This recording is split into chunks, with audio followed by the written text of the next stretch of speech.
हिमाल still presents यक्ष प्रश्न। हिमाल स्टिल, हिमालले बढी सुरक्षित घर बनाउँछ। Powered by Bravo Bank, a reason for your success.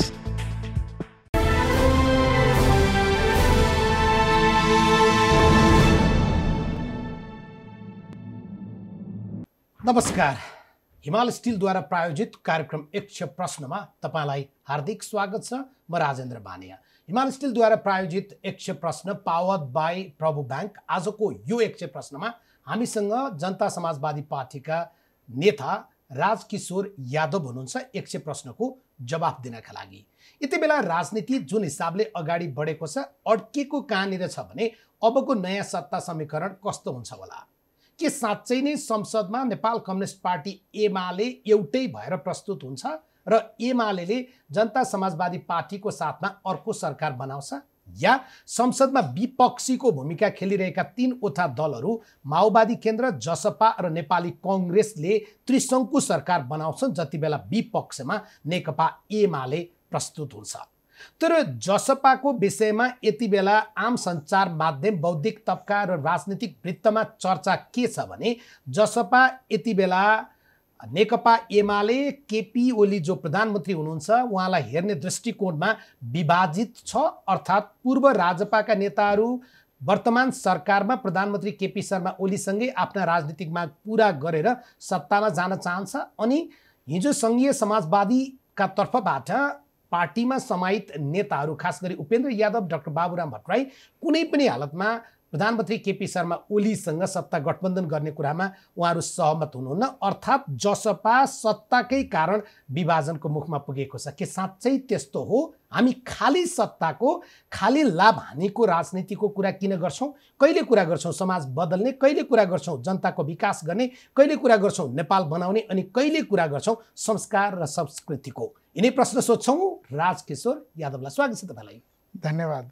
सबभन्दा पहिले यहाँबाट सुरु गरौँ। तपाईँको पार्टी जनता समाजवादी पार्टी जसपा, त्यो पार्टी बनिसके पछाडि चाहिँ राजपाको हिजो अध्यक्ष मण्डलको एउटा सदस्य त्योभन्दा अगाडि अध्यक्षका हिसाबले राजपामा सहभागी हुनुभएको थियो। अलि धेरै हराउनु भयो, गुमसुम हुनुभयो तपाईँ भन्ने छ, त्यस्तो भयो?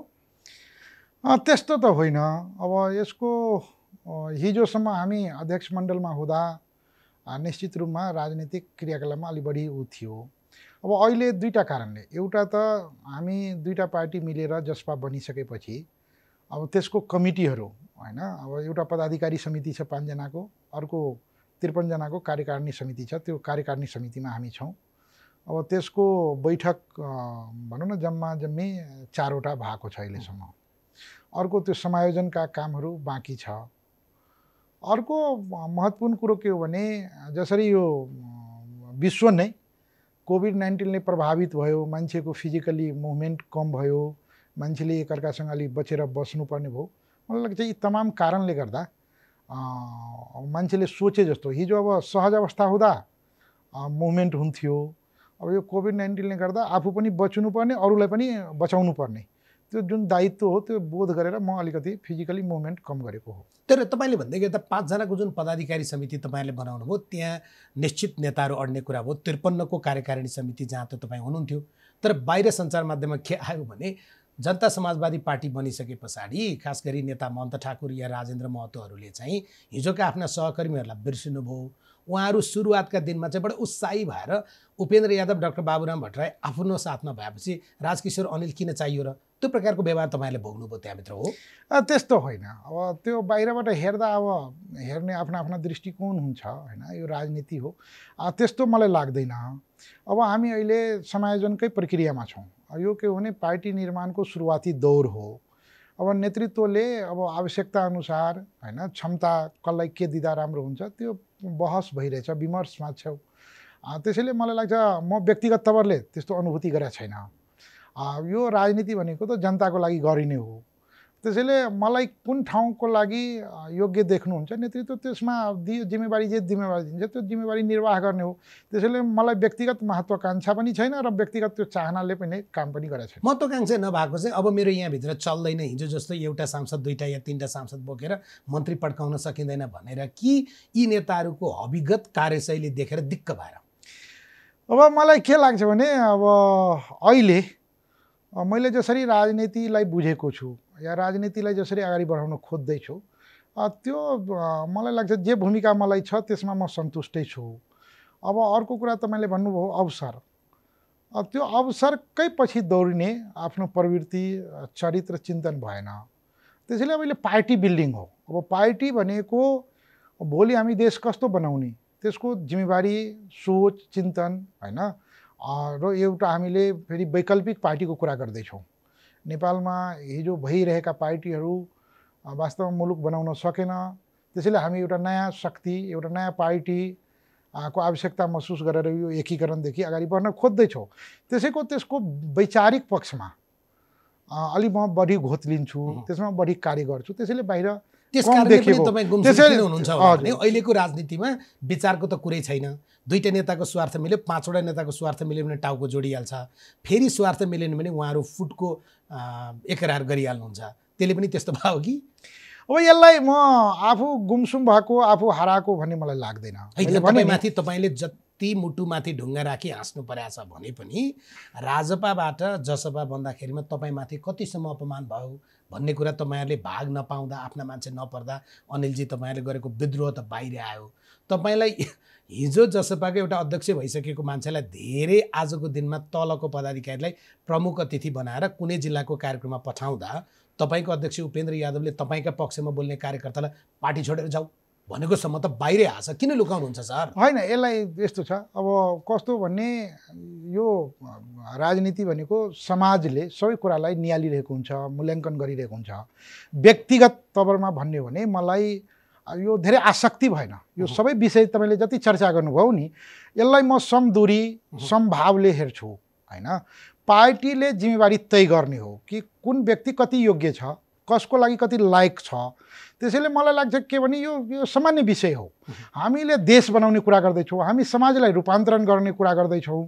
त्यसैले को के पायो, को कहाँ प्रमुख अतिथि बन्यो कि बनेन, मलाई लाग्छ त्यो एकदम छोटा विषय हुन्। अब अरूको लागि तपाईँहरूको भनेको तपाईँलाई भने होइन, तपाईँ अगाडि भए पछाडि तपाईँलाई सोधिने प्रश्न भयो। तर समग्रमा हेर्दा नेपालको राजनीतिको चित्र र चरित्र त कस्तो भने म हुँदा सबै कुरा हुन्छ, म भइन भने केही पनि हुँदैन। नेता यति धेरै स्वार्थी भयो, नेतालाई यसरी अगाडिपट्टि हेर्दा स्वार्थको थुप्रो देखिन्छ क्या। यस्तो बेलामा नैतिकताको चरित्रको संस्कारको कुरा त्यो त भैँसीलाई बाँसुरी बजा जस्तो भयो नि त। राजेन्द्रजी, म बडो जिम्मेवारीपूर्वक के निवेदन गर्न चाहन्छु भने अब समग्रतामा हेर्ने हो भने समग्र नेपालको राष्ट्रिय राजनीति नै गलत बाटोमा गइरहेको जस्तो भान हुन्छ। एउटा भिडले सबै चिजलाई नियन्त्रण गरिरहेको छ। विधि प्रक्रिया थिति होइन, त्यो जिम्मेवारी बोध होइन, राजनीतिको केन्द्रबिन्दुमा सेवाभाव जुन हुनुपर्थ्यो त्यसको सर्वथा अभाव देखिन्छ। र त्यसको रिफ्लेक्सन मैले भने नि सब पार्टीभित्र पनि देखिन्छ। लिडरसिपले कस्तो बनाउने थिति, उसले के छोडेर अर्को पुस्तालाई दिने, त्यो अभाव देखेकै कारणले अहिलेको नेपालको राष्ट्रिय राजनीतिप्रति जुन गन्जागोल छ, समाजले राजनीतिलाई जसरी हेर्ने दृष्टिकोणमा जुन प्रकारको बदलावहरू आइरहेको छ त्यसको प्रभावहरू हो, त्यसका बछिटाहरू हो। भनेको यति बेला कुन ठाउँमा आएर यो रियलाइजेसन आत्मबोध कुन ठाउँमा आएर हुँदो रहेछ? किनभने तपाईँमाथि एउटा आरोपको थुप्रो छ। म आरोपमा अड्किएर सृजनाको कुरालाई रोक्न चाहन्न। हिजोका दिनमा राजनीतिमा रहँदाखेरिमा पद नमिलेका कारण, मन्त्री नपाएका कारण पार्टी फुटाएर अध्यक्ष आफै घोषणा गर्ने खेल र 1.5 दर्जन पार्टी बनाउने काम मधेसका दलहरूले गरे। अझ तपाईँ मधेसबाट आउनुभएका नेताहरूलाई हेरे पछाडि त यी मन्त्रीका लागि आपूर्ति मन्त्रीका लागि जे पनि गर्छन् भन्ने जो आरोप लाग्ने एउटा संस्कृति नै बनाएको थियो नि त होइन। त्यहाँबाट आएर तपाईँ आज मुलुकका लागि, जनताका लागि, आगामी पुस्ताको विषय सोच्ने कुन ठाउँमा पुगेर यस्तो हुँदो रहेछ रियलाइजेसन? होइन, यो त अब मलाई लाग्छ यो बोध त अब समयक्रममा त्यो अनुभवले, अनुभूतिले, ज्ञानले त्यो दिँदै चिज हो। त्यो तपाईँले कति बेला कुन विषयलाई कसरी हेर्नुहुन्छ, कसरी लिनुहुन्छ। कोही चाहिँ जीवनभर तपाईँको आत्मबोधै गर्दैन, सिक्न सक्दैन, त्यो बढिरहेको हुन्छ। कोही मान्छेलाई एउटा घटनाले प्रभावित गर्छ र उसको दृष्टिकोणमा तपाईँको फरक पार्छ। त्यसैले तपाईँले तपाईँलाई चाहिँ केले फरक त्यो होइन। मैले हिजो पनि राजनीति सुरुवात गर्दा मलाई लाग्छ म त्यही भावले सुरु गरेको हो। तर बिचमा त दलदलमै फस्नुभयो। होइन, दलदलमा यसलाई मलाई लाग्छ त्यसलाई पनि एउटा आरोपको लागि आरोप लगाउने हो भने म त्यसमा पनि प्रवेश गर्न चाहन्छु। म कहिले पनि आसक्तिले लोभले पार्टी विभाजन गरेको होइन। तत्कालीन समयमा पनि भनौँ न त्यति बेला पनि नेतृत्वमा थिइनँ। नेतृत्व त अब जेपी गुप्ताजी र उपेन्द्रजीको बिचमा जुन प्रकारको सैद्धान्तिक वैचारिक राजनीतिक प्रश्नले गर्दा विषयलाई कसरी हेर्ने, त्यति बेलाको विषय के थियो भने शासकीय स्वरूपको बारेमा हामी नेपालको शासकीय स्वरूप कस्तो बनाउने, हामी पार्टी पद्धतिलाई डेमोक्रेटिक बनाउने कि अलिकति भनौँ न वाम उसबाट लेफ्ट ओरिएन्टेड रुझान भएको बनाउने। त्यसैले त्यो मलाई लाग्छ त्यो स्कुलिङको प्रभाव थियो। तर के हो भने नेपालको राजनीतिमा एउटा गलत संस्कार के हो भने कुरा मिल्यो भने सबै कुरा, गलत कुरा पनि देखिने, एकदम राम्रो त्यसलाई बखान गर्ने, कुरा मिलेन थोरै अलग भयो भने राम्रो कुरालाई पनि आरोप लगाउने, लाल गद्दार भन्छ नि, आफूभन्दा छुटिने बित्तिकै सबै गद्दार देख्ने जुन एउटा आम जुन नेतृत्वमा जुन चरित्र छ, चिन्तन छ, त्यसलाई मलाई लाग्छ त्यो प्रभाव गरेको हो। तर आजको विषय के हो भने टड्कारो विषय मैले भने नि समग्रतामा हामीले राष्ट्रिय राजनीतिलाई मीमांसा गर्दा, विवेचना गर्दा यो गलत बाटोमा गइरहेको छ, जसको प्रभाव र तपाईँलाई के चिजले चाहिँ यो सबभन्दा मलाई लाग्छ 100 प्रश्न हो भन्ने लाग्छ कि राजकिशोर जस्ता युवाहरू, तथापि युवा उमेरमै मन्त्री भइसक्नुभयो, पार्टीको अध्यक्ष भइसक्नुभयो, तपाईँले प्राप्ति केलाई मान्ने, उपलब्धि केलाई मान्ने भन्ने कुरा तपाईँको आफ्नो निर्णय होला। अन्यथा तपाईँले नेपालको राजकीय सम्मानका हिसाबले महत्त्वपूर्ण पद पाइसक्नुभयो। अब म जनताका लागि गर्नुपर्छ, अब समाजका लागि गर्नुपर्छ, मेरा छोराछोरीलाई परिवारलाई त पुग्यो, आफन्तलाई पनि पुगिसक्यो भन्ने ठाउँ चाहिँ कति बेला त्यो रियलाइजेसन हुन्छ? अब जनताको विषयमा सोच्नलाई केले प्रेरित गर्छ? मलाई लाग्छ हिजो पनि यदि मैले राजनीतिमा प्रवेश गरेको र हिजोको क्रियाकलापलाई तपाईँले एक एक चिजलाई अलिकति वस्तुनिष्ठ भएर, वस्तुपरक भएर, अलिकति निर्मम ढङ्गले तपाईँले घटनाक्रमहरूलाई विश्लेषण गर्ने हो भने मलाई के लाग्छ, म सुरुवातीदेखि नै मुलुक बनाउनुपर्छ भन्ने ध्येयका साथ राजनीति सुरु गरेको हो। तपाईँ मलाई एउटा पनि घटना प्रमाणसहित, अब आरोपको लागि आरोप मान्छेले लगाउँछ, कसैलाई अवसर नपाएको होला मेरो कारणले, कसैलाई चित्त नबुझेको होला, कसैले लाग्दो होला यो मलाई ओभरटेक गर्यो, त्यो अर्को विषय हो। म बडो जिम्मेवारीपूर्वक तपाईँ यो पपुलर कार्यक्रममा के भन्छु भने सोसियल पब्लिक अडिटिङको लागि पनि मैले तपाईँलाई म मुलुकलाई घात गरेको, मैले जे एजेन्डा लिएर राजनीति सुरु गरेको त्यसलाई घात गरेको एउटा पनि घटना भयो भने त्यसको जिम्मेवारी लिन म तयार छु आजको दिनमा पनि। त्यो सबभन्दा ठुलो आत्मबोध हो। तथापि तपाईँमाथि लाग्ने आरोप चाहिँ हामीले कुरा गर्यौँ, आरोप होइन, त्यो मैले भने आरोप दल फुटाउने र आफू मन्त्री हुने काम चाहिँ गर्नु भएकै हो।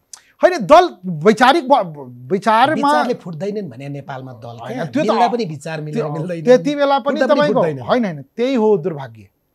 तपाईँको दुर्भाग्य नै त्यही हो। हामी विचारलाई गौण बनाउँछौँ, अरू विषयलाई अगाडि सार्दा यस्ता घटनाहरू हुन्छ। म पार्टी त्यति बेला विभाजन, तत्कालीन समय विभाजन हुँदा मैले पद पाएको होइन नि, त्यसैले अब के हो भने अब रहेको कुरा मैले त्यही भने पनि विचारको बहस गर्नु भएन, किन गरिन बनाउँदा पनि विचार एकमत भएर बनाउनु भएन, केही मिलेन भने महाधिवेशन भनेर छोडिदिने होइन। नेकपाको हालत त 41 महिनामा के भयो हामीले देखिहाल्यौँ।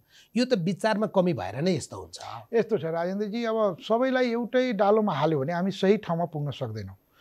भने झारो टार्ने, अब मन परेन भने सबै नेता खराब, मन परेन भने राजनीति नै खराब, मन परेन भने सबै पत्रकार फटा भनिदियो भने हामी फेरि यसमा गलत सही छुट्याउन सक्दैनौँ र आफ्नो जिम्मेवारीबाट भागेको ठहरिन्छ।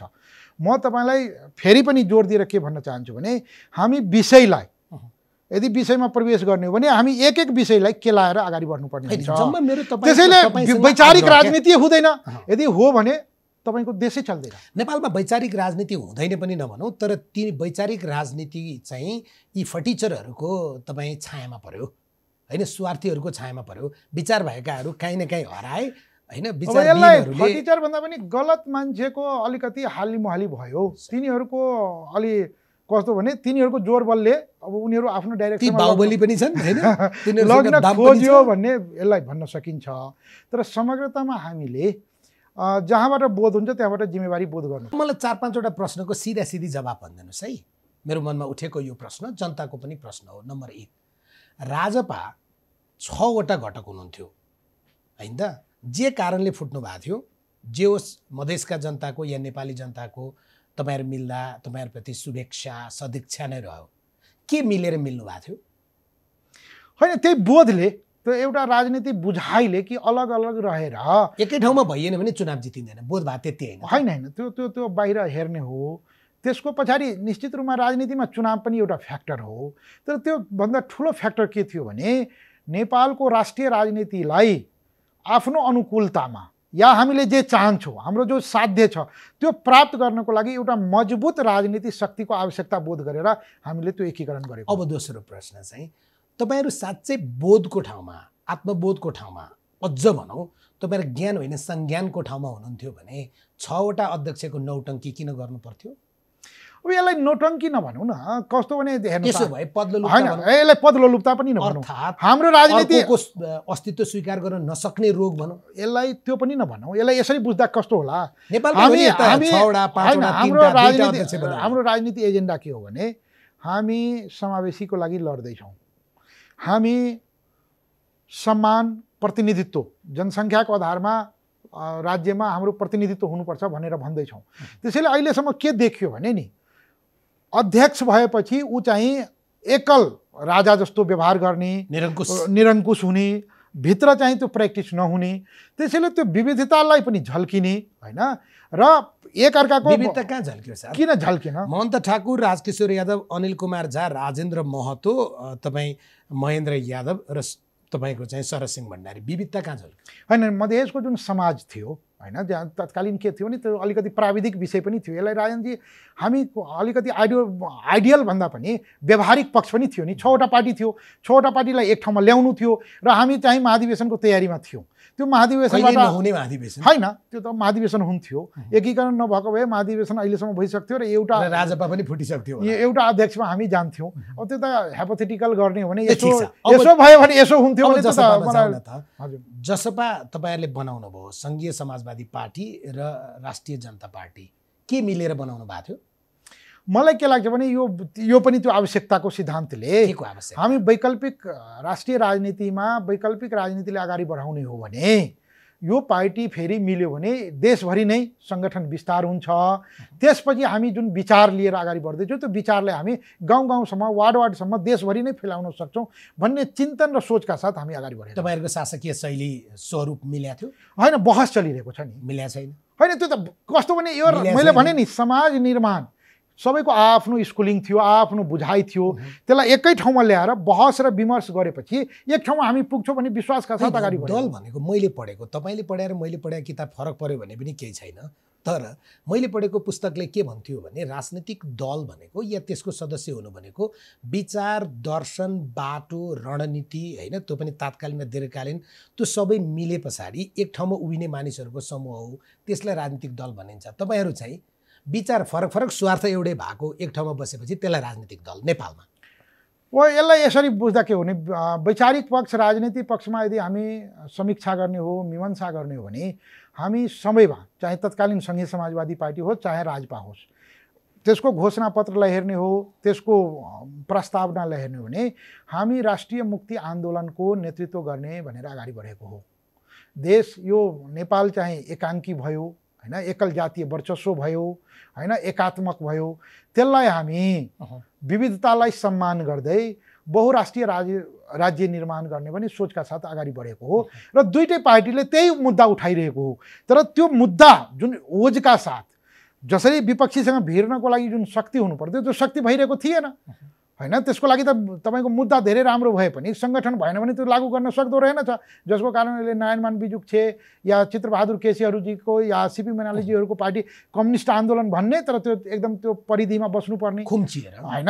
त्यसैले हामीले त्यो दुईटै चिजलाई, विचारलाई पनि एकरूपता बनाउने, त्यो दृष्टिकोणमा पनि बनाउने, बहस विमर्शमै छौँ नि। मैले त्यही भने नि, हामी अहिले विमर्शमा, व्यापक विमर्शमा विहङ्गम छलफल भइरहेको छ। विहङ्गम छलफल सत्ताको भाषा सर, विहङ्गम छलफल चाहिँ कोस कहाँ जाँदा धेरै भाग पाइन्छमा भाषा। अब यो कुरा म रायनजीप्रति प्रश्न गरौँ, यो तपाईँको यो मानसिकताको पनि उपज होला।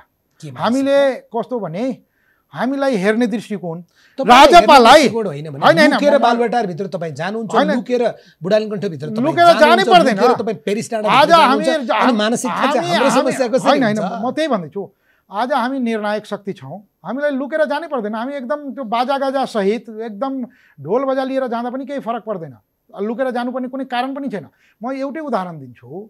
यदि हामी सत्ताको लोभी भएको भए केपी ओलीजी प्रधानमन्त्री बनिरहँदा पहिलोचोटि है 74 को चुनाव पछि राजापालाई रेड कार्पेट बिछाएर तपाईँ आउनुहोस् सरकारमा सहभागी हुनुहोस्, तपाईँका पार्टीको मन्त्री बनाउनुहोस्, तपाईँ चाहिँ सत्ताको पार्ट बन्नुहोस् हामीलाई भनेकै हो। हामीले सगौरव आफ्ना मुद्दाहरू अगाडि सार्यौँ। हामीसँग यी कुराहरू छन्, योलाई सम्बोधन गरेपछि मात्रै हामी सत्तामा जान्छौँ, सरकारमा जान्छौँ भनेर नकारेकै हौँ। मलाई लाग्छ राजापालले समर्थन चाहिँ गर्नुभयो, मन्त्री बन्नु भएन। त्यो पनि त्याग हो नि। आज तपाईँको यदि नेपालको त्याग पनि हुन सक्छ, जनताको फेरि नेपालको राष्ट्रिय नजरमा समस्या भयो भन्नु होला, त्यसलाई जनताको आँखामा धुलै त नभनौँ, त्यो ठिकै थियो कदम होइन। त्यो त यदि सबै चिजलाई तपाईँले मैले भने नि फुलको आँखामा फुलै संसार भन्छ, काँडाको आँखामा काँडै संसार। तपाईँले त्यो त्यागलाई पनि तपाईँले यदि स्वार्थ हेर्नुहुन्छ भने यो तपाईँको समस्या हो। म राजेन्द्रजीलाई म बडो जिम्मेवारीपूर्वक के निवेदन गर्छु भने आजसम्म कुनै यस्तो पार्टी होइन जसले सत्ता त्यागेर ऊ आफ्नो मुद्दा अगाडि छ। आज नेकपामा जुन विभाजनदेखि लिएर जुन लडाइँ छ नि त्यो के को लागि हो?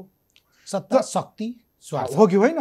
तर हामीमाथि यस्ता प्रश्नहरू बारम्बार लगाइने गरिन्छ। होइन, त्यो विगतले हो, विगतले हो। त्यसैले मैले त्यही भन्दैछु नि, विगतलाई रत्नाकर वाल्मीकि हुन सक्छ होइन, तर मान्छेले यो रत्नाकर थियो कुनै दिन भन्दा किन चित्त दुखाउनु? होइन, चित्त दुखाएको होइन। म त के भने म पब्लिक अडिटिङमा, सोसियल अडिटिङमा म चाहन्छु नेताहरू सबैजना जनताका बिचमा आउन्। उसले विगतमा गल्ती गरेको छ भने त्यो आत्मालोचना गरौँ, म फेरि सुध्रिएर जान्छु भनेर भन्न सकुन्। त्यो नैतिक बलका साथ अगाडि बढ्नु पर्यो। र हामीले पनि काम गर्ने दरमियानमा हिजो भएको होला भने त्यसलाई स्वीकार्न तयार छौँ। तर हुँदैन भएको आरोप चाहिँ मिथ्या आरोप लगाउनु भएन, तथ्यहीन आरोप लगाउनु भएन। एउटा बाइसबाट होइन, त्यो समग्र समाजलाई नै हेर्ने दृष्टिकोण जुन नेपालमा बनाइएको छ त्यसबाट मुक्त हुनु पर्यो। सुधार होइन, राजनीतिक दललाई मात्रै सुध्रिनुहोस् भनेर भएन, नेतालाई मात्रै बिग्रिए भनेर भएन, तिनलाई बिगार्ने चाहिँ मुक्त हुनु पर्यो भन्ने मेरो आग्रह हो। प्रचण्डको एउटा मैले के भने समाज पनि खराब। मेरो सबभन्दा अहिलेको चिन्ता नेपाली राजनीति जसरी विचारबाट मूल्य मान्यताबाट विमुख हुँदैछ नि त्यसलाई फेरि कसरी मूलधारमा ल्याउने भन्ने मेरो सबभन्दा ठुलो चिन्ता। त्यो खालि हाम्रो दलमा होइन, हाम्रो दलमा पनि त्यो म पार्टीभित्र पनि यो बहस चलाएको छु कि हामी पार्टी खालि पार्टीको लागि मात्रै होइन, हाम्रो पार्टी विचारमा आधारित, सिद्धान्तमा आधारित, मूल्य मान्यतामा आधारित पार्टी निर्माण गर्नु पर्यो भने पार्टीभित्र पनि हाम्रो आन्तरिक सङ्घर्ष छ, त्यो चलाइरहेको हो। तपाईँले जुन अघि मसँग प्रश्न गर्नुभयो नि, मलाई थोरै पनि न त कुनै नाराजगी छ न कुनै असन्तुष्टि छ। मेरो खालि मात्रै ध्येय के हो भने हाम्रो पार्टी चाहिँ म कहाँ रहँला त्यो मेरो चिन्ता होइन, तर मेरो पार्टी मूल्य मान्यता सहितको, संस्कार सहितको वैचारिक राजनीतिलाई नेतृत्व गर्न सक्ने पार्टी बनुन्। व्यक्ति को हुन्छ त्यो आउँछ जान्छ। यदि म सक्षम हो भने म भोलि आउँला, मलाई यदि क्षमता छैन, ममा त्यो तागत छैन, ममा त्यो लायक छैन भने कसैले चाहँदैमा त्यो हुँदैन। त्यसैले केही समय त तपाईँलाई त्यो पदमा राख्देलान्, तर त्यो त तपाईँले भोलिसम्म त्यसैले म चाहिँ तपाईँको आज एकदम जिम्मेवारीपूर्वक के निवेदन गर्न चाहन्छु भने यो सबै पार्टीभित्र जुन खडेरी, विचारको खडेरी, मूल्य मान्यताको खडेरी, संस्कारको खडेरी देखा परेको छ, हामी सामूहिक एफर्ट गरौँ। हाम्रो पार्टीभित्र पनि कमी कमजोरी छ, त्यसलाई पनि हामी सुधार्छौँ। तर अरू पार्टीभित्र त्यो कसले गर्ने भन्ने हो होइन, सबैले सिंह र बाघले भेजिटेरियन आन्दोलन चलाएको जस्तो होला भन्ने पिर भयो क्या। अब सुरुवात त कहीँ न कहीँबाट हुनु पर्यो नि राजेन्द्रजी। अब यसलाई मैले भने नि, हामी तपाईँको बसमा के छ? आज पत्रकारिता किन यस्तो भयो, आज पत्रकारलाई हेर्ने दृष्टिकोण समाजको के छ, त्यो तपाईँको काम हो। त्यो तपाईँले त्यहाँबाट सुरु गर्दा मेरो राजनीति किन बिग्रियो, राजनीति किन यसरी मूल्य मान्यताहीन भयो, त्यो मेरो चिन्ताको विषय र म त्यहाँ जहाँबाट छु त्यहाँबाट म सुरु गर्छु भन्ने प्रतिबद्धता जाहेर गर्न चाहन्छु र म त्यो अनुरूपको होस्। मूल्य मान्यता राम्रो प्रतिबद्धता तपाईँले गर्नुभयो, म तपाईँलाई स्याल्युट गर्छु। तपाईँहरूप्रति, तपाईँहरूको पछिल्लो अभिव्यक्तिप्रति आम नेपाली जनता खुसी कहाँनिर छन् भने एउटा समय खण्ड थियो तपाईँहरूले भाषण गर्न लागेपछि खालि यिनीहरूले मधेसको कुरा गर्छन् होला, पहाडेलाई आन्दोलन भयो भने लखड्छन् होला होइन, अझ हिमालतिरका मान्छे देख्यो भने त देखिसहन्न होला भन्ने हामीले जो सामाजिक विग्रह नै हुन्छ कि जस्तो अवस्था सृजना गरेका थियौँ नि। अहिले चाहिँ राजपा होस् या जसपा, तपाईँहरू पनि राष्ट्रिय राजनीति मधेस, पहाड, तराई र नेपाल भन्ने ठाउँमा पुग्नु भयो। निश्चित रूपमा त्यही भएर हामी त धन्यवाद दिनुपर्ने तपाईँलाई, पुरै नेपाली जनताले। मैले भने नि समाज निर्माण होस् या पार्टी निर्माण, पार्टी बिल्डिङ, त्यो पनि एउटा समय कर्म एउटा कालखण्डमा कहीँ न कहीँबाट सुरुवात गर्नु पर्यो, कहीँ न कहीँबाट त्यसको ओरिजिन त एउटा फोकल पोइन्ट हुनु पर्यो। त्यसैले हामीले हिजो पनि भन्थ्यौँ कि हामी मुलुकलाई नै राम्रो परिवर्तनको पक्षमा छौँ, मुलुकलाई एउटा समृद्धिको पक्षमा छौँ, मुलुकमा सुशासन होस् त्यसको पक्षमा छौँ। यो मुलुक साझा मुलुक होस्, सबैको होस्, कसैलाई त्यो मूल धारबाट विमुख भएको महसुस नहोस् भन्नको लागि होस् भन्ने हिजो भन्दा विश्वास गर्दैन थियो। त्यसैले आज हामीले पार्टी नै पुरै 77 जिल्लामा हाम्रो सङ्गठन बनाएर सबै जात जाति, हिमाल पहाड तराई हैन, पूर्व मेचीदेखि पश्चिम महाकाली गाउँ गाउँसम्म, चाहे त्यो ताप्लेजुङको एउटा वाडामा पनि हाम्रो सङ्गठन भयो र त्यहाँको जनताको पीडा पनि हाम्रो पार्टीले बोक्न सकोस् भन्ने हाम्रो चाहनासहित हामीले यो पार्टीले अगाडि बढाइरहेको छ। एक समय त तपाईँहरूलाई एक्सट्रिम मधेसको अलि बढी, किनभने विभेद पनि छ त्यहाँ होइन, धेरै कुरामा त्यहाँ जनतालाई पछाडि पारिएको छ, भूगोल सुगम हुँदाहुँदै त्यही कारण पनि होला, अलि बढी मधेसी भन्ने आरोप लाग्थ्यो। निश्चित मैले भने नि कस्तो हो भने राज्यको निर्माण जसरी भयो, त्यो एकाङ्की भयो, एकल वर्चस्व भयो, यो मुलुकको हित गर्दैन भन्ने हाम्रो सोच थियो। त्यसैले जो चाहिँ यो मेन स्ट्रिमबाट अलग थलग पारिएका मधेसदेखि हिमालसम्मका जुन जुन समुदाय छ, जस्तै सामाजिक हेर्ने हो भने हामी तपाईँ बाहुन होला, म तपाईँको मधेसको क्षेत्री हो, तर आज दलितको अवस्था के छ? त्यहाँ त्यो मधेसको होस् चाहे पहाडको होस्, सामाजिक रूपमा उसँग अन्याय भएको, हाम्रै पुस्ताले हाम्रै पूर्वजहरूले उनीहरूसँग अन्याय गरेको हो। त्यो रियलाइज हामी गर्ने कि नगर्ने? पहाडमा होस् तराईमा होस् या हिमालमा, हामी चाहिँ आफूलाई आधुनिक भन्ने, हामी चाहिँ आफूलाई सभ्य नागरिक ठान्ने, हामी चाहिँ आफूलाई ठाटाबाटा ठान्ने, तर हिजो हाम्रै पूर्वजले गल्ती गरेको कुरालाई हामीले स्वीकार्ने कि नस्वीकार्ने, या त्यो गल्तीलाई सुधार गर्नको लागि हामी पहलकदमी गर्ने कि नगर्ने? आज सामाजिक अवस्था यो छ कि छैन? महिलासँग के भएको यो देशमा? हामी पुरुष हौँ, हो कि होइन?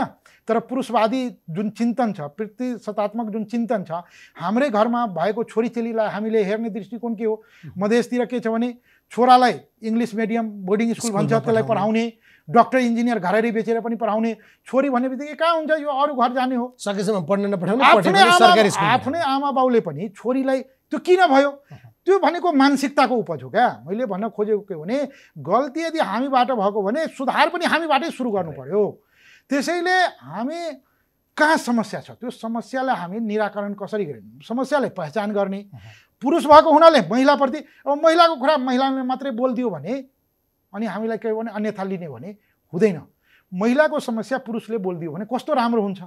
हामी आफ्नै घरमा छोरी बहिनीलाई होइन, आएको बिहे गरेर आएको आफ्नै स्वास्नीदेखि बुहारीलाई भनौँ राम्रोसँग व्यवहार गरिदियो भने, त्यो विभेदलाई हामीले निर्मूलीकरण गरिदियो भने त्यो घर राम्रो हुन्छ, त्यो समाज राम्रो हुन्छ। यो सामाजिक मुद्दाको बडो महत्त्वपूर्ण। त्यसैले राजनीतिमा पनि हामीले के भने हाम्रो पीडा के थियो भने काठमाडौँको जनता जो शासन सत्तामा छ या पहाडका जो शासक छ, तिनीहरूले मधेसमा भएको समस्यालाई त्यसले बोक दियो भने सजिलो हुन्छ, राष्ट्रिय एकीकरण गर्न सजिलो हुन्छ, भावनात्मक एकीकरण गर्न सजिलो हुन्छ। त्यसपछि तेरो र मेरो हुँदैन। म तपाईँको कुरा म बोलिदिने। नेगोसिएसनको एउटा नियम के हो भने put your leg in other shoes भन्छ क्या। तपाईँले आफ्नो खुट्टा अरूको जुत्तामा राख्यो भने अनि तपाईँलाई पीडा थाहा हुन्छ, त्यो जुत्तामा त्यसले दुखा छ कि राम्रो गरेछ। त्यसैले तपाईँले मधेसको कुरा बोलिदिँदा त्यो सहज हुन्छ लागू गर्न, मैले पहाडको कुरा बोलिदिँदा त्यो सहज हुन्छ। कस्तो मान्छे हो भन्ने त्यो तपाईँको सामाजिक एकीकरण। तर त्यसो गर्न राजकिशोरजी एउटा अहिलेसम्म देखेको परिदृश्य यो तपाईँलाई नै सहयोग हुन्छ होला। धेरै पहाडी मूलका नेताहरू तराईमा गएर उठ्नु भएको छ, कतिले जित्नु पनि भएको छ। सिराहामा कुरा गऱ्यो भने प्रचण्ड जानु भएको छ, सर्लाहीमा कुरा गऱ्यो भने झलनाथ खनालै जानु भएको थियो होइन, अथवा अरू नेताहरू पनि जानु भएको छ। तर अहिलेसम्म मधेसी मूलको जन्मका हिसाबले भनिरहेको छु म, उहाँहरू पहाडे हिमालमा गएर उम्मेदवार हुने या चुनाव जित्ने त्यस्तो देखिया छैन। यो भनेको ठुलो सवाल हो। यो सवाल तपाईँहरूमाथि हो। यो सवाल यहाँको पार्टी, आफूलाई राष्ट्रिय पार्टी बनाउनेहरू, शासनमा सत्तामा भएको लामो समय नेपाली काङ्ग्रेसले विमलेन निधि जस्तो मान्छेलाई जनकपुरमै गएर चुनाव किन उठाउनु पर्यो? उसले काठमाडौँको कुनै क्षेत्रलाई ल यहाँबाट नेपाली काङ्ग्रेसको सबल सङ्गठन छ, यहाँबाट जिताउँछु भने किन बोल्न सकेन, किन गर्न सकेन? प्रदीप गिरी जस्तो बौद्धिक नेता मातृका यादवलाई प्रचण्डले रुकुम रोल्पामा लगेर किन जिताउन सकेन? यो भनेको मैले भनेको नि यही हो समस्याको जर। अनि हामीमाथि जहिले पनि यिनीहरू सङ्कीर्ण भए, जातिवादी भए। हामी त कस्तो हो भने तपाईँहरूले पठाइदिएको मान्छेलाई पनि ससम्मान काठमाडौँमा प्रचण्डलाई चुनाव हराइदिने, सिराहा जहाँ म अहिले चुनाव जितिरहेको छु योभन्दा अगाडि प्रचण्डजी त्यहीँबाट जित्नु भएको थियो। तथापि केपी ओलीले चाहिँ बत्ती निभाएर जित्या भन्नुहुन्छ होइन, जे भए पनि मैले त्यो भनेको जितेकै हो नि। अब आरोपको लागि आरोप हो, तर लोकतन्त्रमा निर्वाचन आयोगले उहाँलाई प्रमाण दिएको चुनाव जितेको हो। त्यसैले म के भन्छु, त्यहाँ मात्रै होइन नि, प्रदीप गिरिजी हुन त हाम्रै त्यहीँ जन्मेको, हामी आफ्नै मान्छौँ होइन। त्यसैले म के भन्छु भने जुन दिन नेपालमा यस्तो अवस्था हुन्छ त्यो दिन रियल सेन्समा नेपाल भावनात्मक एकीकरण हुन्छ र नेपाललाई कसैले आँखा देखाउन सक्दैन, कुनै देशी विदेशी शक्तिले हाम्रो आन्तरिक मामलामा खेल्न सक्दैन। यो हो रियल कुरा। तर यो जुन दिन यो अवस्था सिर्जना हुन्छ, हामी जतिको बलियो, हामी जतिको सक्षम कोही हुँदैन। तर तपाईँहरूलाई पनि मानसिकता त फेरि अहिले तपाईँले भन्नुभएको थियो नि, संस्कार र पानी यो दुवै माथिबाट तल बग्नुपर्छ होइन। अरू चिज तलबाट माथि जाला, रुख तलबाट बढ्दै माथि जान्छ, तर बानी व्यवहार संस्कार माथिबाट, पानी माथिबाट बग्छ। त्यहाँनिर उभिएर हेर्दाखेरिमा चाहिँ तपाईँहरूलाई नै लाग्ने आरोप के भयो भने बाबुराम भट्टराईलाई, अशोक राईलाई होइन, उहाँहरूलाई तपाईँहरूको जसपा बनाउँदा स्वीकार गर्न गाह्रो भयो, बाबुरामजीलाई सङ्घीय परिषदको अध्यक्ष बनाउन स्वीकार्न तपाईँहरूलाई गाह्रो भयो, बाहुन भयो त्यो पनि पहाडको भन्ने त्यस्तो भएको थियो। मलाई लाग्छ यो त योभन्दा मिथ्या, तर्कहीन, तथ्यहीन आरोप या यो केही हुँदैन राजेन्द्रजी। आज बाबुरामजी हाम्रो सङ्घीय परिषदको अध्यक्ष हुनुहुन्छ र पोर्टफोलियोको हिसाबमा अहिले त हुनुभयो होइन, त्यो कस्तो कुरा नाम मेटेर उहाँले 5 नम्बरमा राखेर दुईटा पार्टी एकीकरण भइरहेको थियो, एकदम त्यो तुरन्तै जानु। यदि त्यो नभएको भए कसरी हुन्थ्यो? म भन्छु कि वास्तवमा त्यो पार्टीको आधारशिला त मधेस थियो।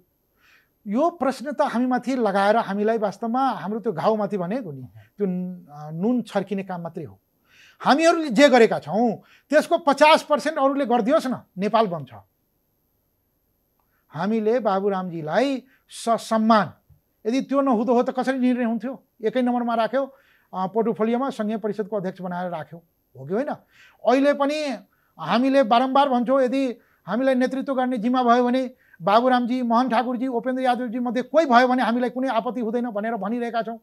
भनाइको मतलब के हो भनेको तपाईँहरूको पार्टीले भोलि सत्ताको नेतृत्व गर्ने अवसर आयो भने तपाईँहरूले बाबुरामजीलाई अगाडि बढाउने सम्भावना हुन्छ? होइन, पार्टीले त त्यसमा तिनटैमा ओपेन छ।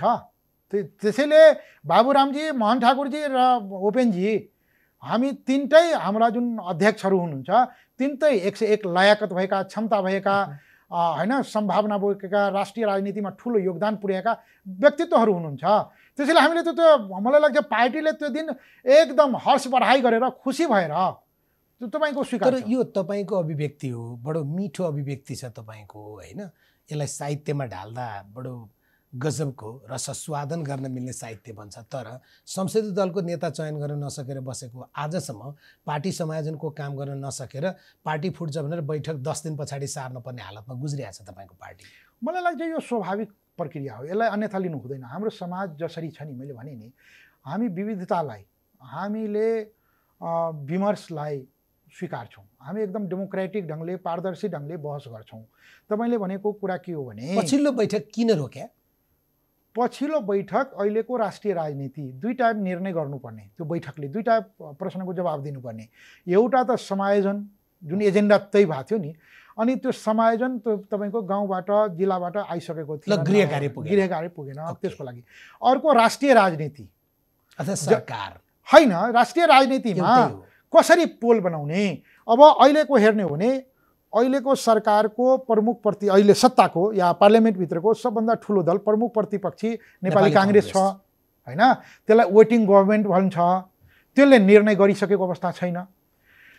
माओवादी केन्द्र राजनैतिक रूपले सरकारको विपक्षमा छ, छुटिएको छ, तर कानुन र संविधानको हिसाबले समर्थन जारी छ।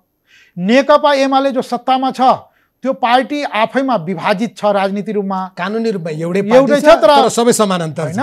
अनि यसमा हामीले के गर्ने? जसपाले यति बेला के निर्णय गर्नुपर्ने ल भन्नुहोस् त। अनि हामीमाथि त त्यो के हो भने मैले भने नि, यो एउटा बडो दुर्भाग्य। बैठक बोलाउनु अगाडि थाहा हुँदैन त्यो कुरा? होइन, बैठक बोलाएको थियो यो दुईटा विषयमा। हामीलाई के आशा थियो भने हामीले तिनटै पार्टीसँग छलफल गऱ्यौँ होइन, प्रधानमन्त्रीसँग पनि छलफल गऱ्यौँ, यिनीहरूले छिटै एउटा निकासको लागि एउटा निष्कर्षमा पुग्ला भन्ने हाम्रो आशा थियो। किनभने बैठक त 1 हप्ता पहिले बोलाएको थियो होइन। अब 1 हप्तामा केही डेभलप होला भनेर हामीले सोचेका थियौँ। तर अब नेपाली काङ्ग्रेस जुन प्रकारको एकदम अनिर्णयको बन्दी भयो, नेकपा माओवादी केन्द्र पनि के गर्ने हो भने भयो। अनि हामीले त्यति बेला निर्णय गरेर वास्तवमा यो अलि अचाक हुन्छ, समयभन्दा अगाडि हुन्छ भनेर मात्रै त्यो होइन। तर माओवादी केन्द्रले त प्रश्न भनेको छ नि, हामी 3टा पक्ष मिल्यौँ भने नेकपा एमाले बाहेकको पनि हामी सरकार बनाउन सक्छौँ। हामी एजेन्डामा पनि हिजोको दिनमा एउटा समय त प्रचण्डसँग तपाईँहरू गठबन्धनमै हुनुहुन्थ्यो होइन। तसर्थ हामी 3टाको सरकार बनाऊँ भन्दा तपाईँहरू चाहिँ अहिले तपाईँ लुकेर होइन बाजा बजाएर भन्नुहुन्छ, तर लुसुक्क पार्टीकै अरू नेतालाई थाहा रहन्छ क्या, त्यो भएर लुसुक्क बालुटार छ। होइन, यस्तो राजेन्द्रजी कस्तो हो भने यहाँ भनाइ र गराइमा फरक छ। माओवादी केन्द्रले अहिलेसम्म निर्णय किन गर्न नसकेको हो? यदि त्यो हो भने पहिले एक्लैको ताकत छैन, होइन समर्थन फिर्ता गर्न त निर्णय गर्नु पर्थ्यो नि। तपाईँको यस्तो छ उसको राजनीतिमा प्रदेशको मुख्यमन्त्री जान्छ, त्यो त अर्को कुरा हो। त्यसको मुख्यमन्त्री बनाउनुको लागि हामी आफ्नो पार्टी पुरै उसमा त राख्दैनौँ नि। त्यसैले विषय के हो भने सबैले आफ्नो भूमिका आफ्नो ठाउँबाट निर्वाह गर्नुपर्छ र त्यसमा इमान्दारी हुनुपर्छ। तपाईँले यो सबै कुरा भनिरहँदा प्रधानमन्त्री केपी ओली र प्रचण्ड, मैले प्रश्न सोध्नुको कारण के थियो भने अहिले राजपा चाहिँ कुनै पनि हालतमा वर्तमान सरकारमा संविधान संशोधनको मुद्दा र रेशम चौधरी लगायतको रिहाई होइन, कति तपाईँहरूको जेलमा पनि हुनुहुन्छ नि त, उहाँहरूलाई छोड्ने या मुद्दा लागेको छ, उहाँहरूलाई पनि छुटाउने गरी यही सरकारमा जान चाहने, उपेन्द्रजी र बाबुरामजी चाहिँ यो सरकारको नाम पनि सुन्न नचाहने, यस्तो अवस्था हो। यो सरासर गलत हो। अब राजपा त कहीँ अस्तित्वमै छैन, राजपा जसपा भइसक्यो होइन। त्यसैले अब जसपाको कुरा गरौँ। अब निश्चित रूपमा हामी माथि एउटा ठुलो दायित्व छ। यो मैले अस्ति यो पार्लियामेन्टभित्र पनि बोले, हामी अरू जस्तो नेपाली काङ्ग्रेस जस्तो या माओवादी केन्द्र जस्तो या नेकपा एमाले जस्तो स्वतन्त्र ढङ्गले हामी खालि सत्ताको विषय मात्रै हाम्रो लागि गर्ने छुट हामीलाई छैन। हाम्रो टाउकोमा या हाम्रो काँधमा जिम्मेवारी छ, किनभने हामी हिजो आन्दोलन गर्दा त्यो मुद्दाहरू या त्यो आन्दोलनकारीहरूलाई लगाइएका मुद्दाहरू या आन्दोलनमा उठाइएका मुद्दाहरू दुईटा छ। एउटा त राज्यसँग जोडिएका संविधानसँग जोडिएका होइन मुद्दा छ, त्यो संविधान सम्बन्धित मुद्दा भयो। एउटा चाहिँ प्रशासकीय मुद्दा छ जो चाहिँ व्यक्तिमाथि लगाइएका मुद्दा छ, विभिन्न प्रकारका मुद्दा छ। अदालतबाट त्यसैले हामीलाई त्यो छुट छैन अरू जस्तो एकदम खुरुखुरु खालि सत्ताको भागभन्दा बार्गेनिङ गर्ने। त अहिले सरकार कसको छ? यो सरकार हामीले नेकपाको सरकार, नेकपाको अध्यक्ष केपी ओलीजी सरकारको प्रधानमन्त्री हो, तर हामीले यसलाई नेपाली जनताको अभिभावकको रूपमा यसलाई बुझेका छौँ। हामीले गाली पनि यसैलाई गर्ने हो, विरोध पनि यसैलाई गर्ने हो, तर काम पनि यसैले गर्नुपर्ने हो। जबसम्म यो प्रधानमन्त्रीको रूपमा रहन्छ, यो नेपाल सरकारको प्रधानमन्त्री हो। त्यसैले यसलाई हामीले एकदम छुवाछुत जस्तो गरेर होइन, उसले अर्को कुरा तपाईँले होइन, जुन एउटा कन्फ्युजन छ अल ओभर। हामी अहिले केपी ओलीजीसँग सत्ताको कुनै बार्गेनिङमा छैनौँ। हामीले के भनेका छौँ भने यी मुद्दाहरू जो 3 साल अगाडि थियो, तपाईँमाथि हाम्रो ऋण छ, 3 साल पछाडि नै सही तपाईँले त्यो ऋण मुक्त हुनु पर्यो, चुक्ता गर्नुहोस्। त्यो भनेको संविधान त्यति बेला सरकार निर्माण गरेर हामी जे समर्थन गरेका थियौँ, त्यति बेला जो तपाईँले कबुलनामा गर्नुभएको थियो, वचनबद्धता गर्नुभएको थियो, प्रतिबद्धता गर्नु, त्यो काम गर्नु भएन। ढिलै भए पनि कहिलेकाहीँ बोध हुन्छ नि, ढिलै भए पनि अहिले तपाईँको बोध हो भने तपाईँले यी कामहरू गर्नुहोस्।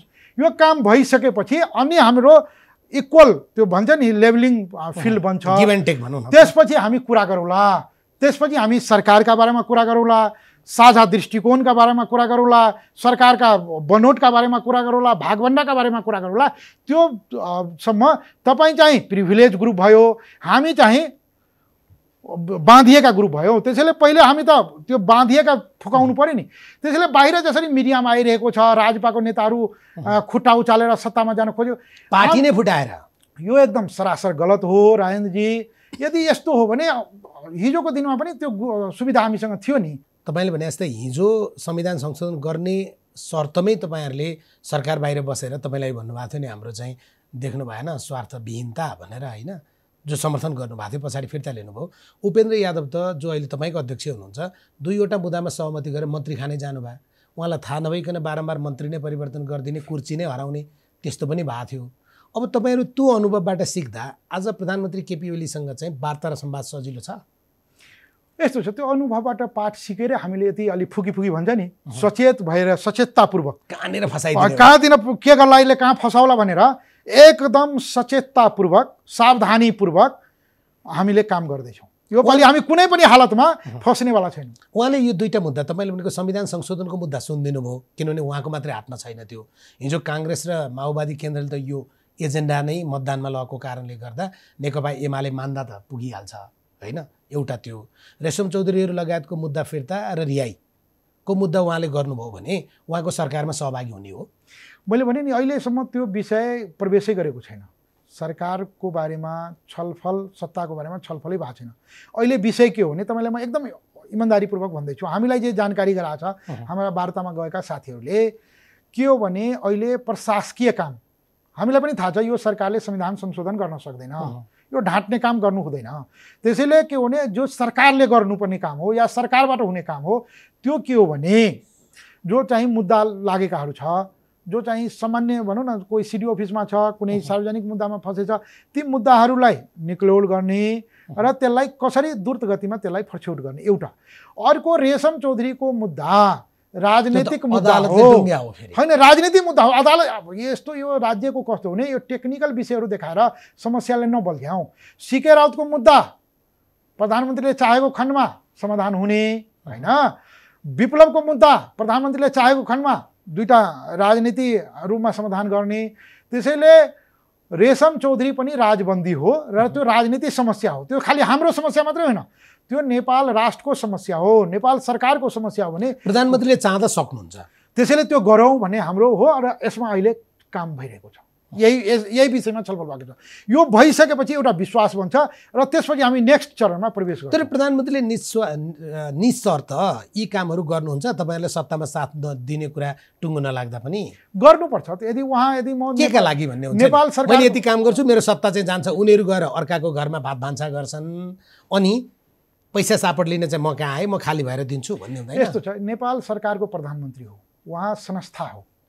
नेपाल सरकारको प्रधानमन्त्रीको रूपमा उहाँले के गरे, अब थरुहट आन्दोलन, मधेस आन्दोलनको समस्यालाई म समाधान गरेँ। राजनीतिमा उहाँ कस्तो भने राष्ट्रिय नेताको रूपमा आफ्नो व्यक्तित्व निर्माण गर्ने हो भने हामी यो लेनदेन भला जुन मानसिकता छ त्यसबाट माथि उठ्नुपर्छ, मेरो बुझाइ हो। हिजोसम्म हामी कमजोर हुँदा, म तपाईँलाई भन्छु, अस्ति मैले हाउसमा पनि भने, हिजो हामी कमजोर हुँदा हामीलाई निषेध गर्नको लागि प्रचण्डजी पनि एकदम ताली पिटेर अहिलेको प्रधानमन्त्री या ओलीजीलाई साथ दिनुभयो, काङ्ग्रेसले पनि साथ दियो। जब त्यही प्रधानमन्त्रीजीले ओलीलाई के भन्छ, ओलीजीले प्रचण्डजीलाई धक्का मारेर बाहिर गऱ्यो, त्यसपछि उहाँले होइन यो त अनैतिक भयो, यो त के भयो भनेर साथ खोज्दै हिँड्नुहुन्छ। के हो भने तपाईँ कसैसँग गलत गर्नुहुन्छ भने तपाईँसँग पनि एक न एक दिन गलत हुन्छ। हामी कस्तो स्थिति विधि प्रक्रिया बसाउन खोज्दैछौँ, यो मूल प्रश्न हो। म व्यक्तिमाथि जान चाहन्न। हामीलाई जसरी पार्लियामेन्टबाट जबरजस्ती निकालेर संविधान जारी गर्यो, त्यति बेला हामी भनिरहेका थियौँ, त्यति बेला तत्कालीन नेतृत्वमा भएका नेताहरूले होइन यो गलत भइरहेछ भनिदिएको भए अहिले जुन दुर्दशा नेपालको राष्ट्रिय राजनीतिमा जुन प्रकारको समस्या देखेको हो, वैचारिक विचलन देखेको हो, मूल्य मान्यताको हरासमेन्ट देखिएको हो, निषेधको राजनीति देखिएको, पानी बाराबारको राजनीति देखेको हो, अनि हामीलाई भन्छ अहिले उहाँले प्रचण्डजी र ओलीजीको पानी बाराबार छ, अनि जसपाले निर्णय गरिदिएर भन्छ।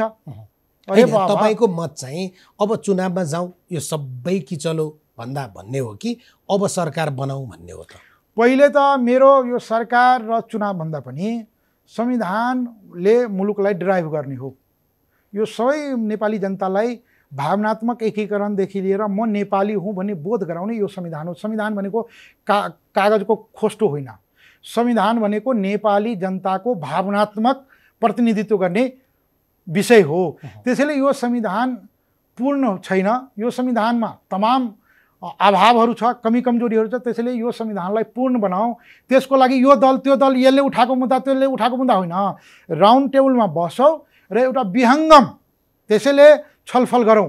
यो मुलुकलाई हामी 10 वर्षपछि 15 वर्षपछि 20 वर्षपछि कहाँ कस्तो मुलुक बनाउने, कस्तो विधि प्रक्रिया बनाउने, कस्तो स्थिति बसाउने भन्ने संविधानलाई तपाईँहरू त्यो चुनाव जितेको 1 महिनापछि नै हराउँछ र हो त्यो समस्या भएको हो। देश बनाउने सपना लेख्नु भएको छ, तर अहिलेको तात्कालीन प्रश्न भने चाहिँ तपाईँहरू ओली नेतृत्वको सरकारमा जानुभयो, काङ्ग्रेस र माओवादी केन्द्र तपाईँहरूसँग रिसाउला, संविधान संशोधन हुँदैन। तपाईँहरू काङ्ग्रेस र माओवादी केन्द्रसँग मिलेर सरकार बनाउनु होला, नेकपा एमाले रिसाउला, संविधान संशोधन हुँदैन। संविधान संशोधन भने त यता न उताको पो चिज हुने भयो त। यस्तो छ, यो संविधान संशोधन खालि हाम्रै त्यो ऊ हो भने बुझ्नु हुँदैन। पेटेन्ट राइट हो या हाम्रै यो समस्या हो भने बुझ्नु हुँदैन। यो राष्ट्रिय समस्या हो।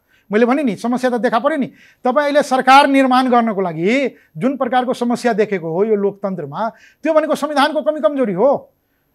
संविधानलाई बाटो खोलेको छ 76 को 6-7 होइन, संविधानलाई जसरी बाँध्न खोज्यो नि त्यति बेला रियाक्सनमा जसरी संविधान निर्माण गर्यो त्यसको प्रतिफल हो यो। त्यसैले विषय के हो भने यता जाने कि उता जाने। जसपालाई अहिले तपाईँले राष्ट्रिय सहमति निर्माण गर्ने हो भने जसपालाई नेतृत्व गरेर अगाडि बढ्नुहोस् न। जसपालाई सरकारको नेतृत्व दिने किन नदिने? कोसँग मिलेर मनाउने होइन, सबैजना मिलो, यसलाई बृहत एउटा राष्ट्रिय सहमति कायम गरौँ। यसले दिने आउँदो रहेछ होइन। कम्युनिस्ट पार्टीले 2/3 हाराहारी मत ल्याएर 5 वर्षलाई सरकार चलाउन पाएको बेलामा चौथो र पाँचौं, किनभने चुनाव हुँदाखेरिमा त एमाले पनि थियो, दोस्रोमा काङ्ग्रेस थियो, तेस्रोमा माओवादी केन्द्र, त्यसपछि तपाईँहरू चाहिँ तपाईँहरूले सरकार हामीलाई दिनुहोस्, हामी सब गर्छौँ। यसले 3टा समस्या समाधान गर्छ। यसले समस्या समाधान के गर्छ भने अहिले नेपालको राष्ट्रिय राजनीति एउटा एकदम चिन्ताजनक स्थितिमा ध्रुवीकरण हुने जुन अवस्था छ, पानी बराबरको जुन स्थिति छ नि, ओलीजीसँग बोल्नै हुँदैन। ओलीजीसँग भेट्यो भने त्यो ओलीजीसँग त माधव नेपालहरूको पनि अछुत जस्तो जुन एउटा चर्चा गरिन्छ, यो भनेको दीर्घकालीन रूपमा राम्रो सङ्केत होइन, लोकतन्त्रको लागि राम्रो पक्ष होइन। त्यसैले यसलाई मिटाउनको लागि पनि जसपालाई नेतृत्व दियो भने र बृहत माओवादी र एमाले दुईटै सहभागी हुन्छ, गर्नु पर्यो। गर्नुहुन्छ तपाईँहरू? होइन, हामी गर्छौँ। यसमा सबैजना सहभागी हो न। यहाँ त मेन नेतृत्वको कारणले समस्या। प्रधानमन्त्री त फेरि 6वटा बनाउन मिल्दैन नि सर, अर्थात् 3टा बनाउन 5वटा बनाउन मिल्दैन, एउटा हुन्छ नि। हामी त एकैजना दिन्छौँ नि। उहाँहरूले जसलाई ल फलानु हाम्रो लागि अनुकूल हुन्छ भने हामी त्यसलाई स्वीकार दिन्छौँ। मैले भने हामीले 3 जनाको नाउँ अगाडि भूपेनजी माने नि सही, महन्त माने पनि सही, या बाबुरामजी माने नि सही। एकदम यसमा गरौँ। यसले तपाईँको ध्रुवीकरणलाई कम गर्छ। अर्को स्वअस्तित्व र सहकार्यको पत्ता। हामी उनीहरूलाई समर्थन गरेर, तपाईँले मलाई बारम्बार सोध्नुभयो कसलाई समर्थन गर्नुहुन्छ, अनि हामी खालि समर्थनको लागि जन्मेको हो? हामीलाई समर्थन गर्दा चाहिँ के हुन्छ? अनि हामी त्यही त, अनि हामी आफ्नो अधिकार आफूसँग राख्दा अनिर्णयको बन्दी भयो रे, देश चाहिँ डेडलकमा फस्यो रे, यो त हाम्रो अधिकारको कुरा हो नि। ठिक छ। त्यसैले हामी खालि समर्थन गरेर तिमीलाई प्रधानमन्त्री बारम्बार बनायो, एकचोटि हामीले पनि समर्थन गर। त्यसैले यसले सहकार्य र स्वअस्तित्वको विषयलाई अगाडि बढाउँछ। सपना कस्तो देख्नुहुन्छ आजकल? सपना त म फेरि मन्त्री भए देख्नुहुन्छ? सपना र विपना दुइटै मेरो राम्रै हुन्छ। सपना यो त सपना होइन नि, यो थार्थ हो नि। हैन, फेरि मन्त्री भए देख्नु त्यो त ठुलै कुरै होइन नि। म जुन दिन चाहन्छु त्यही दिन मन्त्री हुनलाई गरे हो र। तपाईलाई मैले राजेन्द्रजी अब आज भनिदिउँ खोलेर, राजकिशोरको लागि नेपाल सरकारको मन्त्री हुनु धेरै ठुलो कुरै होइन। एमालेमा प्रवेश गर्ने होइन, कहीँ प्रवेश गर्नु पर्दैन। म एमालेको सरकार चाहिँ हेर्नुहोस् त, प्रदेशमा हारेको मान्छे पनि मन्त्री हुनु भएको छ। तपाईलाई राजकिशोरलाई कुनै अनइथिकल सम्झौता गरेर मन्त्री बन्नु छैन, मैले भने नि। त्यसैले यो मन्त्री त म एकदम 40 भन्दा कम उमेरमा भइसकेको हो। मन्त्री के हो कुरा मैले बुझिसकेको हो, र मन्त्रीको लागि यदि म राजनीति गरेको भए तपाईँसँग मन्त्रीको रूपमा मैले बोलिरहेको हुन्थेँ। राजकिशोरले मन्त्री नपाएर नबनेको होइन। त्यसैले यो कुरा के हो भने अब नेपालको नेताहरूमाथि, नेपालको राजनीतिमाथि अलिकति जुन आरोप छ, मलाई के लाग्छ, होइन म राजेन्द्रजी यो दावाका साथ भन्छु, राजकिशोरलाई मन्त्री जुन दिन बन्न मन लाग्छ त्यो बनिहाल्छ। कि वार्ता भइरहेछ तपाईँको? होइन, त्यो ठुलै कुरा हो। पार्टीमा असन्तुष्ट हुनु अनि यतिको घोषणा आउनुले त शङ्का हुन्छ नि सर। तपाईँलाई मैले भने नि, म मन्त्रीको लागि मात्रै राजनीति गरेको भए तपाईँसँग म मन्त्रीको रूपमा बसेर कुरा गरिरहेको हुन्थेँ। त्यसैले पार्टी सरकारमा गयो भने पार्टीले मन्त्री बनाउँछ, पार्टीले आवश्यकता बोध गर्यो भने। मलाई लाग्छ त्यो बोध गरेन भने बन्दैन। कुन ठुलो जसपा फुट्न चाहिँ अहिले फुट्दैन होइन? जसपा फुट्दैन, कहिले फुट्दैन। कहिले त किन नफुट्नु, नेकपाका नेता नि त्यही भन्थे। अब अरूले के गरे अरूले जानुन् होइन, जसपा फुट्दैन। जसपा फुट्दैन। हस्, तपाईँलाई धेरै धन्यवाद। यहाँले पनि विचार राख्ने मौका दिनुभयो। यहाँ लगायत सम्पूर्ण साथीहरूलाई धेरै धेरै धन्यवाद दिन चाहन्छु।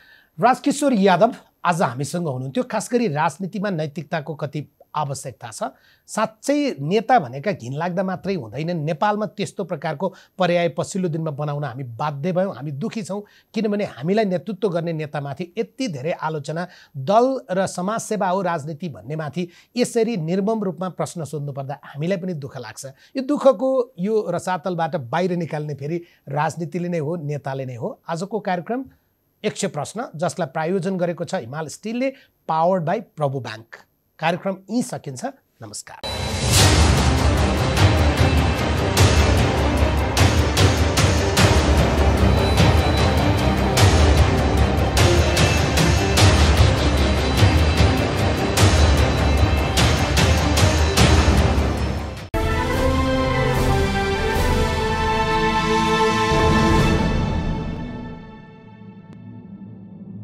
हिमाल स्टिल प्रेजेन्ट्स यक्ष प्रश्न।